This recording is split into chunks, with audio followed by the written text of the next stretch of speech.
Hello everyone, class 12th. Now we are going to discuss about the structure of the sperm. Okay?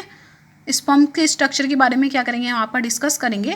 As we know that a mature spermatozoa or sperm cell is a microscopic tadpole shaped structure of about 2 to 5 mm in diameter and 60 mm in length. Okay, so this is the measurement of the sperm, and the sperm is a tadpole shaped structure and it is about 2 to 5 mm in diameter, यानी कि 2 से 5 millimetre diameter में होता है आपका और 60 millimetre किस में होता है आपका, लेंथ में होता है आपका.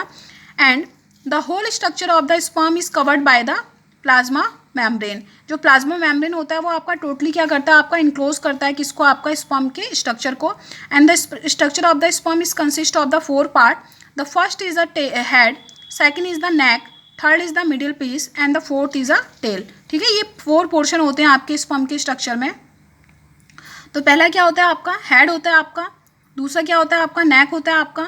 तीसरा क्या होता है आपका, मिडिल पीस होता है. और चौथा क्या होता है आपका, टेल होता है. ठीक है, तो ये सारे स्ट्रक्चर इसमें होते हैं आपके, 4 स्ट्रक्चर होते हैं आपके. Now coming to the next point. So this is the diagram of a sperm. ये स्पर्म का आपका एक डायग्राम है आपका.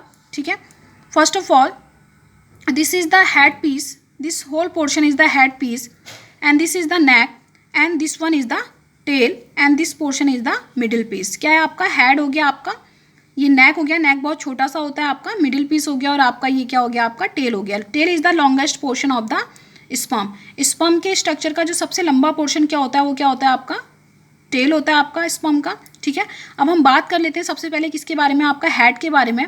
Okay, the head is a flat and the Oval shaped structure. कैसा होता है आपका, फ्लैट है, आप देख सकते हैं. ठीक है, ओवल शेप्ड स्ट्रक्चर है आपका. ठीक है, it is a flat and the Oval shaped structure. An important point is that it is compose of a large haploid nucleus. Nucleus कैसा होगा आपका, लार्ज होगा और साथ में कैसा होगा आपका, हैप्लॉइड होगा. क्योंकि आपको पता है कि गैमेट्स क्या होते हैं आपके, gametes are haploid in nature. ठीक है, because they are formed by the process of the meiosis.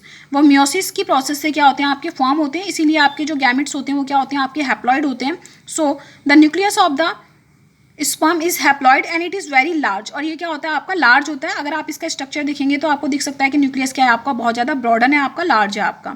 And it is present on the anterior portion. और आपको पता है कि हेड कहाँ होगा आपका, एंटीरियर पोर्शन पे होगा. And at the anterior portion of the head, यानी कि जो हेड का एंटीरियर पोर्शन है, यानी कि न्यूक्लियस के आपके एंटीरियर पोर्शन में क्या होता है आपका, there is a cap like structure and this cap like structure is known as the acrosome.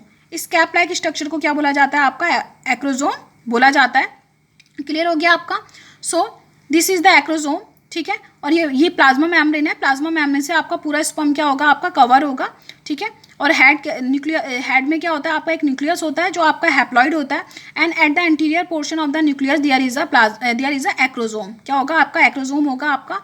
And the acrosome is formed by the Golgi apparatus. ये किससे बना होता है आपका, गोल्जी कॉम्प्लेक्स जो होता है आपका, गोल्जी एपरेटस जो होता है उससे क्या होता है आपका, एक्रोजोम का क्या होता है आपका, फॉर्मेशन होता है. So it lies at the tip of the nucleus. ये न्यूक्लियस के टिप पे क्या होता है आपका, प्रेजेंट होता है आपका. And it is formed from the Golgi complex. और ये किससे, इसका फॉर्मेशन किससे होता है आपका, गोल्जी कॉम्प्लेक्स से होता है आपका. An important point is that this acrosome contain the hydrolytic enzymes. इस एक्रोजोम में क्या होते हैं आपके, हाइड्रोलिटिक क्या होते हैं आपके, एंजाइम्स होते हैं.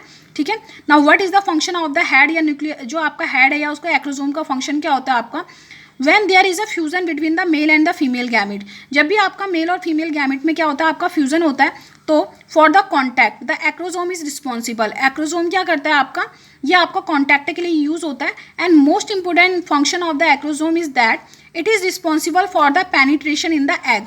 जो आपका ओवम है, ओवम में पेनिट्रेशन के लिए कौन रिस्पॉन्सिबल होता है आपका, एक्रोजोम होता है.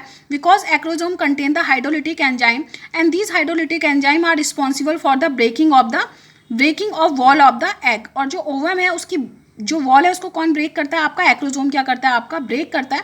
और जब ब्रेक होगा तब जा करके जो मटेरियल है आपका न्यूक्लियस का, वो आपका एग में क्या होगा आपका, एग में क्या होगा आपका, जा करके क्या होगा आपका, एंटर करेगा. Okay,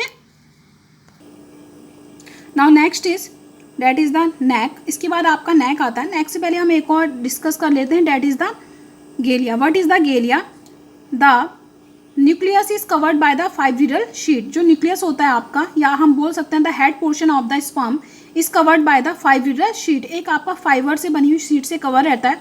and this fibril sheet is known as the galea. इसको क्या बोला जाता है आपका, गेलिया बोला जाता है.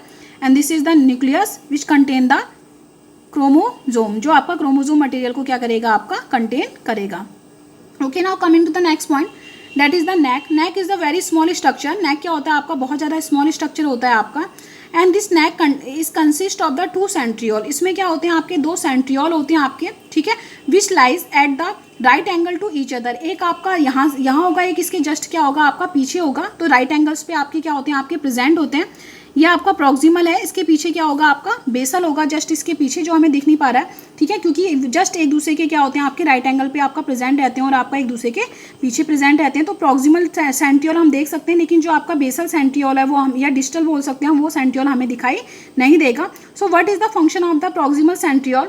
The proximal centriole plays an important role in the first cleavage of the zygote. जब आपका फर्टिलाइजेशन हो जाएगा आपका, and after the fertilization zygote आपका फॉर्म होगा, और जब जाइगोट में आपका पहला डिवीजन स्टार्ट होता है आपका, यानी कि जो क्लीवेज स्टार्ट होता है, उस टाइम पे आपका प्रॉक्सिमल सेंट्रियोल क्या करता है, आपका इंपॉर्टेंट रोल प्ले करता है, वो डिवीजन में क्या करता है, आपका हेल्प करता है. And second is the distal centriole. इसके पीछे आपका डिस्टल सेंट्रियोल है. What is the function of the distal centriole? The distal centriole gives rise to the axial filament. Distal centriole से क्या होता है आपका, जो टेल में आपका एक सेंट्रल जो आपका फिलामेंट जाता है, उस फिलामेंट का क्या करता है आपका ये फॉर्मेशन करता है, which is also known as the axonema. इसको आपका एक्सोनीमा या आपका क्या बोला जाता है, एक्सोनीमा भी बोला जाता है आपका, और क्या बोला जाता है आपका एक्सियल फिलामेंट भी बोला जाता है, जिसका फॉर्मेशन कौन करेगा, आपका डिस्टल सेंट्रियोल क्या करेगा, आपका फॉर्मेशन करेगा. ठीक है, इसके पीछे से आपकी पूरी एक ये यहाँ से स्टार्ट नहीं हो रहा है, ये आप देख सकते हैं कि यहाँ से देखिए ऊपर से आपका क्या हो रहा है, आपका यहीं से स्टार्ट होता हुआ दिखाई दिया, ये इसके पीछे से आएगा. ठीक है, now coming to the next point, that is the middle piece. आपको पता है कि नेक बहुत ज़्यादा छोटा होता है आपका, वैसे आपका दिखाई भी नहीं देगा, बहुत छोटा नेक होता है. And next structure is the middle piece. Third portion is the middle piece. What is the middle piece? It is the structure which is made up of many of the mitochondria. ये क्या होता है आपका, जो middle piece होता है आपका, it is a cylindrical structure, ठीक है, and it is known as the power house of the sperm.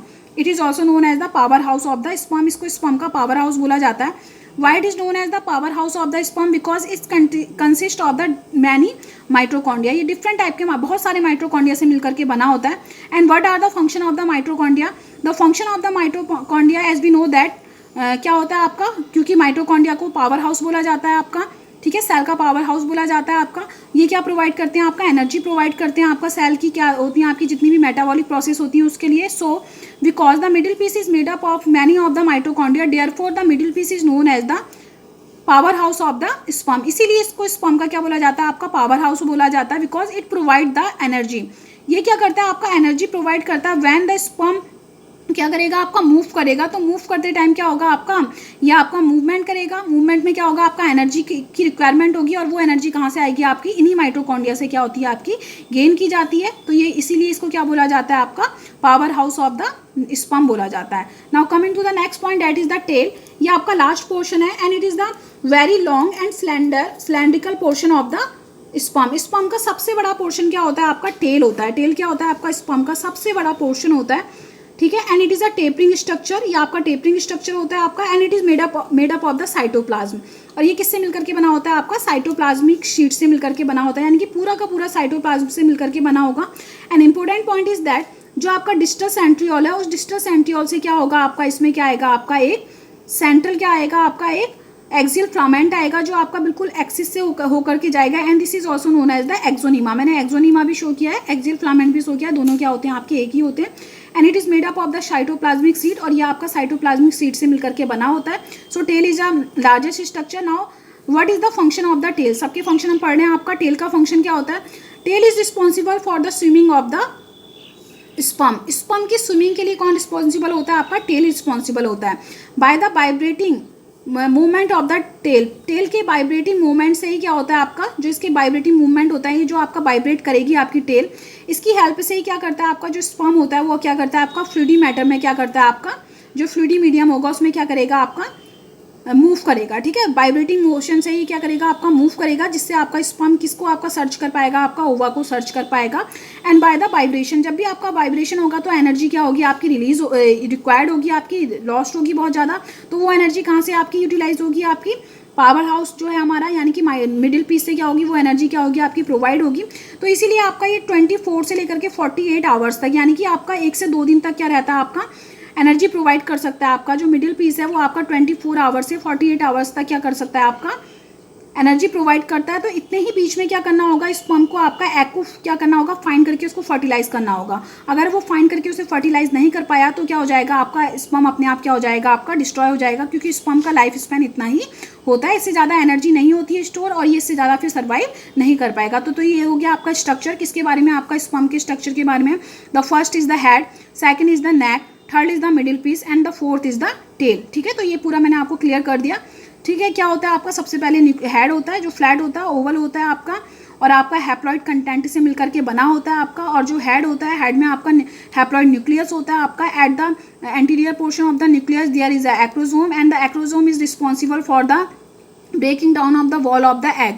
Egg की जो आपकी वॉल होगी उसके ब्रेकिंग के लिए कौन रिस्पॉन्सिबल होगा, आपका एक्रोसोम रिस्पॉन्सिबल होगा आपका, because acrosome contain the hydrolytic enzyme. Acrosome में आपके हाइड्रोलिटिक एंजाइम होते हैं and it is made up of the Golgi complex. Second क्या होता है, आपका नेक होता है। नेक में आपके दो आपके क्या होते हैं, सेंट्रियोल होते हैं। प्रॉक्सिमल सेंट्रियोल होता है जो आपका क्लीवेज में आपका रोल प्ले करता है, और डिस्टल सेंट्रियोल होता है जो आपका टेल के जो टेल फाइबर है उसमें जो आपका एक्सियल फिलामेंट है जिसकी हेल्प से आपका टेल मूवमेंट करता है, उसके फॉर्मेशन में हेल्प करेगा।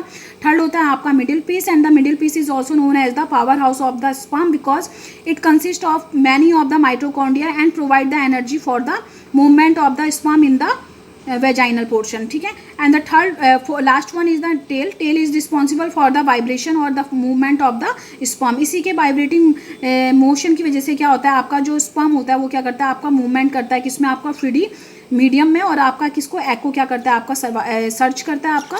तो यहाँ पर कोई ये नोट्स इसके बनाए हुए हैं मैंने जो आपको एक्सप्लेन किया। First is the head, same is there. Second is the neck, जो मैंने आपको एक्सप्लेन किया वही यहाँ पर को लिखा हुआ है। ठीक है, मिडिल पीस हो गया आपका, and last one is the tail piece. तो ये आज हमारा टॉपिक कंप्लीट होता है। In the next video we will discuss about the oogenesis। हम आपका oogenesis के बारे में क्या करेंगे, आपका डिस्कस करेंगे।